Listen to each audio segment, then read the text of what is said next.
अब मैं बुलाना चाहूंगा अखिल भारतीय विद्यार्थी परिषद के हमारे भवानी जी को बुलाने से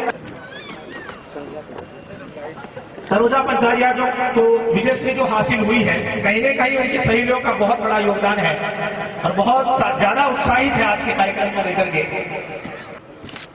बहुत बहुत धन्यवाद। अब मैं बहुत ही आदर और सम्मान के साथ आज के पदाधिकारियों को मेरा सादर वंदे और मेरे सामने विराजमान गणमान्य लोगों को मेरा वंदे मातरम। युवा साथियों, मैं अपनी बात रखने से पूर्व ये चाहूंगा कि ये प्रांगण वंदे मातरम और भारत माता की गूंज से गूंज उठे और सियासी मंसूबे से छात्र राजनीति करने वालों को ये पता लगे कि ये राष्ट्रवादियों का प्रांगण है, यहाँ व्यक्ति की नहीं विचारधारा और भारत माता का जयकार लगता है। भारत माता की वंदे। तो मेरे एक साथी मुझसे पूछ लिया करते थे कि आप लिखकर कुछ नहीं जाते हो तो अपना उद्बोधन कैसे दोगे। मैंने अपने साथी से कहा कि मैं मंच के माध्यम से आपका जवाब दूंगा। युवा साथी, मैं कोई इटालियन मम्मी नहीं हूं जो नजरें झुका के बात करूं। हम तो स्वामी विवेकानंद के वो शेर हैं जो आंख से आंख मिलाकर बात करते हैं, क्योंकि किसी विद्वान ने कहा है कि जो बात हृदय से निकलती है वही बात तो हृदय तक पहुंचती है। मैं विद्यार्थी परिषद का कार्यकर्ता हूं तो निश्चित इस मंच से विद्यार्थी परिषद की ही बात करूंगा। कई लोगों के मन में यह प्रश्न होता है कि आखिर विद्यार्थी परिषद की आवश्यकता क्या पड़ी, आखिर छात्रों के एक समूह की आवश्यकता क्या पड़ी, क्या महज छात्र संघ चुनाव इनका उद्देश्य था।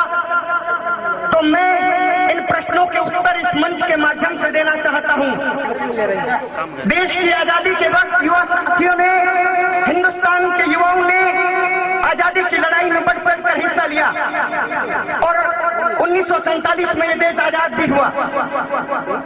तब इस देश के युवाओं को एक प्रगति का मार्ग दिखाने का वक्त था, लेकिन दुर्भाग्यवश तत्कालीन परिस्थिति में इस देश में मार्क्स तो इस देश के युवाओं ने और हिंदुस्तान के बुद्धिजीवियों ने ये निर्णय किया कि इस देश के अंदर राष्ट्रवादी विचारधारा का कोई छात्र संगठन खड़ा करना होगा। और सन 1948 के अंदर वो दिन आ गया। लोग ये अक्सर पूछते हैं मुझसे और मेरे विद्यार्थी परिषद के साथियों से भी पूछते हैं कि महज छात्र संघ चुनाव आपका उद्देश्य है। मैं उनको इस मंच के माध्यम से कहूंगा कि विद्यार्थी परिषद जिस समय बनी थी उस समय छात्र संघ चुनाव तो बहुत दूर की बात, विधानसभा और लोकसभा चुनाव की कल्पना मात्र नहीं थी। मेरे युवा साथियों को गुंडा और अपराध का केंद्र कहा जाता था। तब दिल्ली के महासम्मेलन के अंदर विद्यार्थी परिषद ने एक संदेश देना चाहा। एक महासम्मेलन हुआ जिसमें भारतवर्ष से कार्यकर्ताओं को न्योता दिया गया।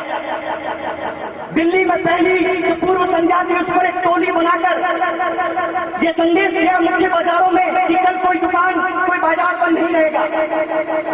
और अगले दिन जो हुआ वो देखकर ये विश्व अचंभित था।